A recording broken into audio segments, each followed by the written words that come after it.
Right గా Telangana rains కి సంబంధించిన బ్రేకింగ్ న్యూస్ చూస్తున్నాం. తెలంగాణలో మరో 2 రోజులు భారీ వర్షాలు కురవనున్నాయి. ఉపరితల ఆవర్తనం ద్రోణి ప్రభావంతో విస్తృతంగా వర్షాలు కురుస్తున్నాయని వాతావరణ నిపుణులు తెలిపారు. ఇవాళ రేపు పలు జిల్లాల్లో ఓ మోస్తరు నుంచి భారీ వర్షాలు కురిసే అవకాశాలు ఉన్నాయని ప్రకటించారు.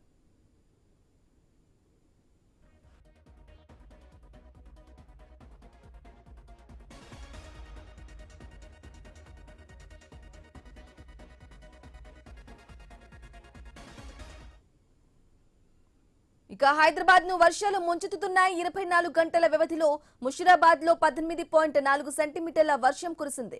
మారేడుపల్లిలో 13.4, షేర్లింగంపల్లిలో 13, సికింద్రాబాద్ లో 12.8, హిమాయత్ నగర్ లో 12.8, ఖైరతాబాద్ లో 12.5 సెంటీమీటర్ల వర్షం కురిసింది. 2.5 గంటల వ్యవధిలోనే బహదూర్పూర్ లో 8.4 సెంటీమీటర్ల వర్షపాతం నమోదైంది.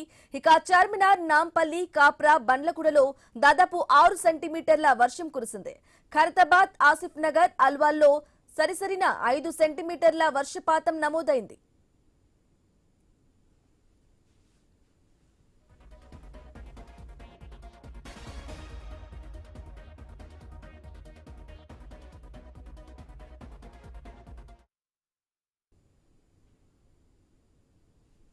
ఇక కుండపోత వర్షానికి నగరంలోని రోడ్లన్నీ కాలువల్లా మారాయి.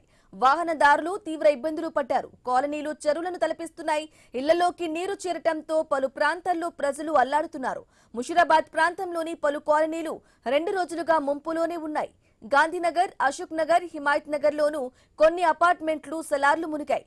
పాత బస్తీలో పలు ప్రాంతాలు, ఖైరతాబాద్ బస్తీలు, అమీర్పేట, బల్కంపేటలో కొన్ని కాలనీలు నీటిలోనే ఉన్నాయి. ఇక సికింద్రాబాద్ కంటోన్మెంట్, కుత్బుల్లాపూర్ నియోజకవర్గాల్లోని ప్రజలు తీవ్ర ఇబ్బందులు పడుతున్నారు. జూబ్లీహిల్స్ నియోజకవర్గంలోని కృష్ణానగర్లో రహదారులపై భారీగా వర్షపు నీరు చేరింది. అనేక చోట్ల ఇళ్ల ముందు నిలిచి ఉంచిన బైక్లు నాలాల్లో కొట్టుకుపోయాయి.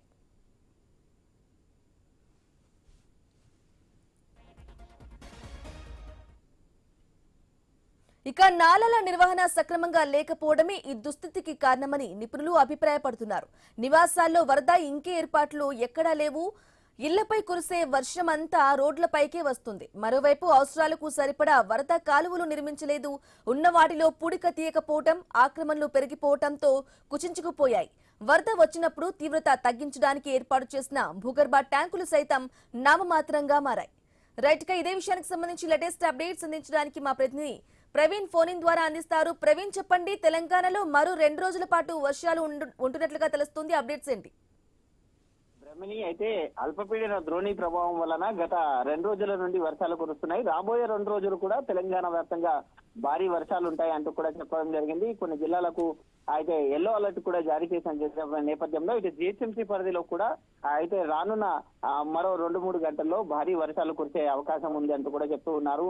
అనవసరంగా ఎవరు కూడా రోడ్లపైకి రాకూడదు, అత్యవసరం తప్ప ఉంటే తప్ప రోడ్లపైకి రాకూడదు అంటూ కూడా అధికారులు హెచ్చరిస్తున్నారు. ఇటు అయితే నిన్న కురుస్తున్నటువంటి భారీ వర్షానికి మొత్తంగా హైదరాబాద్ అయితే ప్రధాన రోడ్లన్నీ చెరువులను తలపిస్తున్నాయి. ఈ క్రమంలో కూడా చూసుకుంటే ఇటు అమీర్పేటలోని గాయత్రి నగర్ మొత్తం తొలగా కూడా నీట మునిగింది. అదేవిధంగా బాగ్లింగంపల్లి ఆ ప్రాంతాల్లో కూడా మొత్తం తొలగా కాలనీ ఇప్పటికీ కూడా నీట మునిగినట్టు తెలుస్తుంది. అధికారులు జిహెచ్ఎంసీ అధికారులు అలర్ట్ అయ్యారు. జిహెచ్ఎంసీ అధికారులు అలర్ట్ అయ్యి మొత్తం తొలగా నీటిని అయితే తోడేందుకు చూస్తున్నారు. అయితే ఎగువన కురుస్తున్నటువంటి భారీ వర్షాలకు కూడా జంట జలాశయాలు ఏవైతే ఉంటాయో జంట జలాశయాలు కూడా నిండుకుండలా మారిపోవడంతో ఇటు ఉస్మాన్ సాగర్ గానీ ఇటు హిమాయత్ సాగర్ గానీ రెండు ప్రధాన దాని నుంచి అయితే గేట్లను వదిలిపెట్టారు. కిందికి దిగువగా ఆ నీటిని వదిలిపెడుతున్నారు జలమండలి అధికారులు. ఈ నేపథ్యం చూసుకుంటే మొత్తంగా మూసీ నదికి ఆ ఉగ్రత పెరిగిందని చెప్తుంది. అయితే ఉగ్రత పెరగడం వలన మూసీ పర్యాటక ప్రాంత వాసులు ఎవరైతే ఉంటారో వాళ్ళందరినీ కూడా అధికారులు అలర్ట్ చేస్తున్నారు. వారిని